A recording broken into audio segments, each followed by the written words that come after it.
your guide to the truth.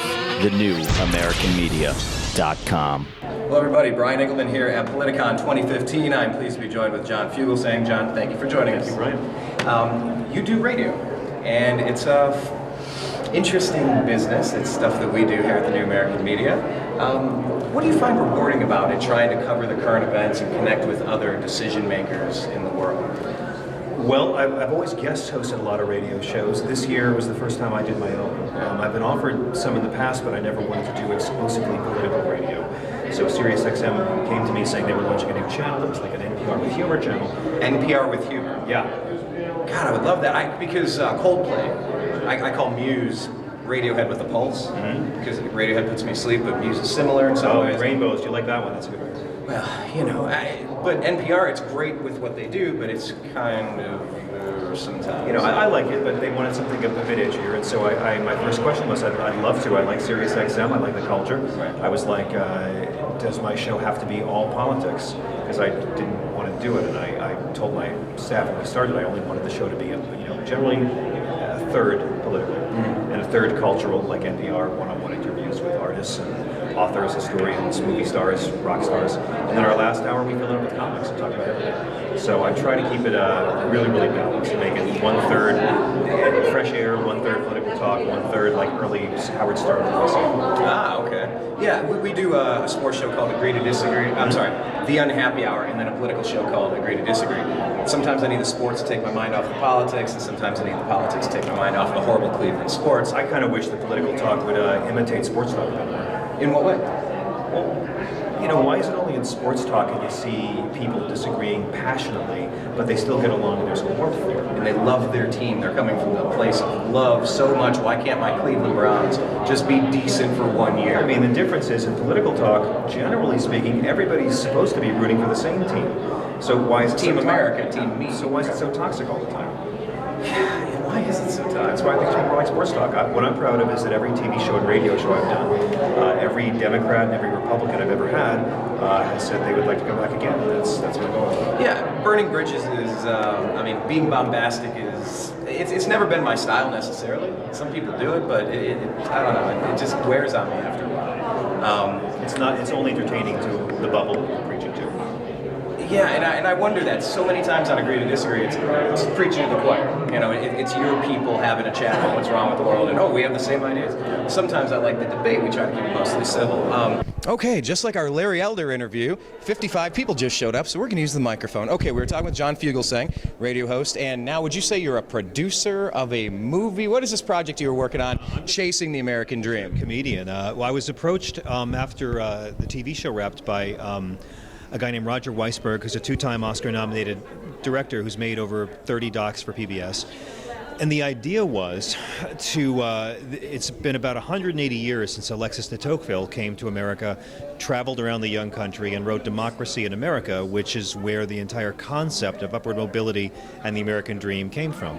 So the idea behind the movie was to retrace de Tocqueville's journey, visit all the same cities he did, do in 2 months in a van what took him 9 months on horseback, and talk to Americans of every possible background in prisons and homeless shelters and vets and billionaires, and Mike Huckabee is in this movie, Paul Krugman's in this movie, talk to all kinds of people all across east of the Mississippi about what the American dream was, what it is, and what it could be. And it was a pretty exhausting shoot. We were in Rikers Island Prison. We were in, with homeless vets in Cleveland. We were in Alabama parks, in Alabama trailer parks, talking to undocumented families. Interviewed Mike Huckabee in Times Square, and we did a huge amount of work on it. And then they shot me doing a stand-up set about the themes covered, from mass incarceration to minimum wage to upward mobility. And then they sort of Seinfelded my stand-up throughout the film. So it's making the festival rounds now, and then they've also taken a documentary short subject called First Degree, which is about the Rikers Island prison program where we shot. Back in the 90s, Congress cut funding for most prison education programs, despite the fact that for every $1 you spend on prison education, you save $5 on recidivism costs, and the amount of prison universities we had went from 300 to about a dozen. And so they have independently funded and financed education program in Rikers in Sing Sing prison, and we followed some guys graduating from college who were on in prison for murder. So essentially, you need some more Andy Dufresne's from Shawshank that's going to keep petitioning the governor to get those funds to build a library. But no, there was actually that interesting story where a group of prisoners just beat, what was it, the Harvard debate team? Did you happen to see that story? I mean, that's part of the American dream right there, is, the high and privileged and super elite have a conversation with someone that's been in the clink for a while, and we are a lot more similar than we are different. I think anything that views incarcerated people as people and not as evil cartoons is good for society. And I think I'm very heartened to hear more and more of our progressive and our conservative brothers and sisters waking up about the fact that mass incarceration costs us $75 billion a year. And there's a lot of guys out there who could be working and paying taxes. Well, and about evil cartoons, let's switch gears real quick as we start to wrap this up. Republicans, Democrats, 2016 political election. What do you see happening on the Democrat side? Is it a shoo-in for Hillary? Is Bernie a rising star? Does he stand a chance? Do you see Biden coming in and saving the day? How do you see the Democrat side shaking out? They're not as easy to make fun of as the Republicans. So from a comedian standpoint, I'm a bit frustrated with them, and I'd like to see more and more jump in. It'll be fun watching the debate to see if Martin O'Malley keeps complaining there's not enough debates during a debate. People tell me that Bernie Sanders can't win because Americans will never vote for a Jewish socialist. I tell them we celebrate the birthday of a Jewish socialist every December 25th. It's Hillary Clinton's to blow. She's not the best public speaker in the world. That's not much of a secret, but she is running a much more interesting ideological campaign than she did 8 years ago. And, again, if Biden jumped in, that would be great. I've heard from multiple Hillary bundlers that they would jump ship if necessary. I do think that her surprise move to come out against TPP was sort of heading Biden off at the pass and trying to steal some of Bernie's thunder, and it's a no-risk stance for her to take. Yeah, you wonder with Hillary, with the Clinton Foundation, with Benghazi, with all the email drip, if she can survive. And you look on the right side, I've been saying for a while, just no more Clinton, no more Bush, and I'll be cool. I'm not for oligarchs, so I'm really surprised Jeb Bush is polling under 10% on the Republican side. What do you make of their pre-selected person just not even launching? It was just a sputter and a fall. Well, there's a lot to unpack there. I mean, for a long time I was making the Clinton-Bush oligarch comment as well, but when you think about it, it's not a comparison. The Bushes were born millionaires. The Clintons weren't. And, she's arguably... First-generation oligarch. Yeah. She's arguably the most qualified person to run for president since maybe Thomas Jefferson. So I don't refute her qualifications to run it all. And Jeb's own brand of charisma and the fact that, I always thought Jeb was running to redeem the family name more than anything. It is telling on the Republican side that the top three most exciting candidates are people who have never held elected office before. And if you've ever held elective office, you're having a tough time getting the nomination. What do you make of that? Do you think some of that's Bush burnout from the past, 8 years before Obama came in? Do you think it's just that residual, I don't even want to deal with you guys anymore, just instantly kicking that out? In my travels, no one hates the Bushes more than Tea Party members. And let's not forget the Tea Party was initially founded by some real conservatives, by the Ron Paul guys, who were disgusted at the financial excesses and spending of the Bush administration before it just became the hate Obama movement. In terms of Hillary Clinton, the fact is that most of the scandals have been fake scandals. Benghazi's a fake scandal. I mean, we're taking 4 murders and exploiting it for crass political gain. If Democrats had tried to do that against Bush after 9/11, they would have been despised, and rightly so. And most people outside the GOP bubble do not, they don't blame Obama or Susan Rice or Hillary Clinton for Benghazi. They blame the bloody terrorists who did it. And it's the fact that when the House Congress cleared the State Department and the White House of any wrongdoing in Benghazi, they released that report on a Friday, so it would be covered on a Saturday news cycle, so no one knows. And believe it or not, Fox News didn't cover it all that much. The real issues with Hillary Clinton aren't getting talked about.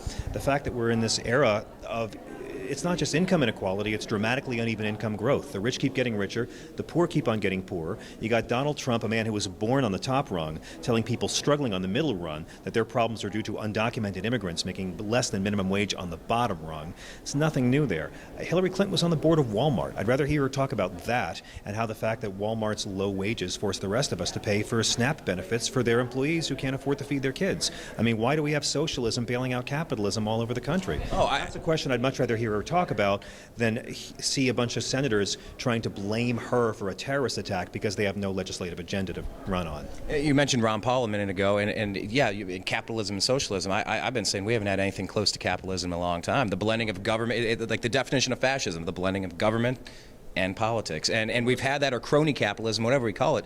We haven't had capitalism here in a very long time, in my opinion. No, I mean, look at Iraq. You know, Dick Cheney got $33 million from Halliburton when he left, and then he gave them $39.5 billion of our tax dollars in no bid contracts. Where's the competitive bidding? That's not capitalism. When Sarah Palin talks about crony capitalism, she's talking about Dick Cheney, and that's why Dick Cheney's the only major Republican to have criticized Sarah Palin quitting her job when she gets bored. But, you know, Mussolini said fascism was corporate control of government. And, of course, we see that. And to me, square root of everything, of poverty, of income inequality, getting money out of politics. I mean, can we ever be a republic, a democratic republic, and not be a bunch of guys who are just for sale to the highest bidder? And that's the kind of thing that Hillary Clinton needs to be grilled about, but the news won't do it because it's not sexy. And I'd much rather hear her talk about, you know, the Clinton-era policies that didn't pay off the way we were told. The repeal of Glass-Steagall. I'm one of those people who blames Bill Clinton signing that piece of paper for the housing crash. We let the banks become casinos again. I mean, this is what FDR warned us about, and we did it. NAFTA. I'm still waiting for my NAFTA prize in the mail. I mean, you know, I think I confuse NAFTA with NAMBLA because they both screwed so many people unfairly. And, you know, but I don't hear Hillary Clinton asked about the... And of course, she's begun to come out against her husband's crime bill of '94, which led to this mass incarceration wave where we have 25% of the world's prisoners, but only 5% of the world's population. So I'd much rather hear her talk about her issues and where she's been historically than, you know, have this Clinton scandal puppet theater that we've all seen so many times that doesn't address the needs of Americans. If you're working in this country, you're realizing that retirement might not exist. You're realizing that the middle class is now the top of the bottom. You're realizing that when you make it to that middle class rung, the other rung's impossibly high, and Congress has cut funding for the next 20 rungs. These people don't care about whether we responded in the proper way to Benghazi. Everyone, they're sorry about the loss, but the fact of the matter is, no one's talked about the CIA's role in it. No one's talked about Petraeus in that. They only try to blame people that they already don't like. Or Wesley Clark saying we're going to invade seven countries in 5 years, and that was the Bush plan back in the day. And now we're in Syria. Obama's saying, hey, to Putin, I'll have more flexibility after my last election, and then everything goes crazy with ISIS. He actually said that to Medvedev. He didn't say it to Putin. Oh, excuse me. And that has proven to be not true because we've never seen this all-you-can-obstruct buffet. The all-you-can-obstruct buffet. All right. So then, to wrap up the Republican side, is there someone you would like to see get the nod on that side, and who do you think it will be? Well, if that's a different I'm a comedian, so I'm rooting for Ted Cruz. Because if Ted Cruz becomes president, I can buy a boat. So, you know, I mean, the part of me that cares about the middle class, that cares about wages, that cares about America becoming stronger from the inside out, wants Bernie Sanders. The part of me that's a comedian and that wants to get paid, Trump Cruz is just, you know, comedy nirvana. Excellent. Well, then let's wrap this up by kind of explaining where people can find more about your projects, connect with you on social media. Sure. The film is called Dream On, and that's in festivals now. There's also a shorter film called First Degree that's playing festivals. I host a show called Tell Me Everything on SiriusXM Insight 121 that's on every day, and replayed at night. And then I'm on Twitter and Facebook and coming soon to a comedy club or performing arts center near you. Excellent. John Fugelsang, thank you very much for joining us. Thanks so much for having me. Appreciate it.